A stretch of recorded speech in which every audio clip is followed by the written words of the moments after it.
Hello നമസ്കാരം friends. നമ്മളിന്ന് നോക്കുന്നത് പഴമക്കാർ പറയുമായിരുന്നു എപ്പോഴും സന്ധ്യയ്ക്ക് ഒരു നാഴിക മുമ്പെങ്കിലും ദീപം തെളിയിക്കണമെന്ന്. അവരെന്തുകൊണ്ടാണ് അത് പറഞ്ഞത് എന്നുള്ളതിനെക്കുറിച്ചാണ് നമ്മളിന്ന് നോക്കുന്നത്. സന്ധ്യയ്ക്ക് ദീപം കത്തിക്കുന്നതിൻ്റെ ആവശ്യകത പലരും അംഗീകരിക്കുമെങ്കിലും സന്ധ്യയ്ക്ക് ഒരു നാഴിക മുമ്പ് ദീപം ജ്വലിപ്പിക്കണമെന്ന് കൃത്യത എന്തിനെന്ന് ആരും തന്നെ ചോദിക്കാതിരിക്കില്ല.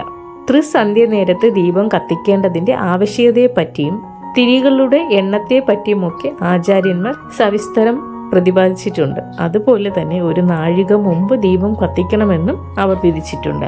സന്ധ്യ ആകുന്നതിന് മുമ്പ് തിന്മയുടെ പ്രതീകമായ മൂദേവി അഥവാ മൂച്ചേട്ട കടന്നു വരും. അതുകൊണ്ടാണ് സന്ധ്യയ്ക്കും ഒരു നാഴിക മുമ്പ് വിളക്ക് കത്തിക്കണമെന്ന് പറയുന്നതെന്നാണ് പലരും കരുതി വച്ചിരിക്കുന്നത്. അതുവഴി തിന്മയെ ഗൃഹത്തിൽ പ്രവേശിക്കാൻ അനുവദിക്കാതെ നന്മയുടെ പ്രതീകമായി കരുതിപ്പോരുന്ന ശ്രീദേവിയെ ആവാഹിക്കാൻ കഴിയും.